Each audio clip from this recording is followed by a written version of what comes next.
Gopal, bathroom வரை வந்துட்டீங்களா கோபால்?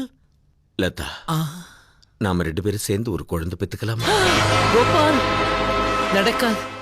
அது மட்டும் நடக்கவே நடக்காது கோபால். கல்யாணம் பண்ணிக்கிட்டு தான். அப்பவும் நடக்காது கோபால்.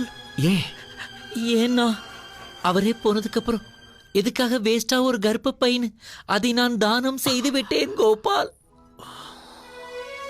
பரவாயில்ல லதா, நான் ஒரு குழந்தை, நீ ஒரு குழந்தையா இருப்ப. அப்பவும் நடக்காது கோபால். அப்போ சிரிச்சு சிரிச்சு பேசினது, என் கூட ஆடி பாடினது அத்தனையும் நடிப்பா? சொல்லு லதா, நடிப்பா? இல்லை இல்லை இல்லை. ஆமாம் கோபால், ஆரம்பத்துல காதலிக்கிற மாதிரி நடிக்கத்தான் நான் வந்தேன். கொஞ்சம் நடிக்கவும் செய்தேன் கோபால். ஆனா தூய்மையான உங்கள் அன்புக்கு முன்னால் என்னுடைய நடிப்பு தோத்து போச்சு கோபால், தோத்து போச்சு.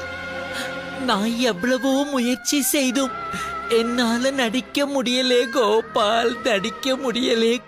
இப்பவும் நான் சொல்றேன் கோபால், என் உள்ளத்திலே அவரை தவிர வேற யாருக்கும் இடமில்லை.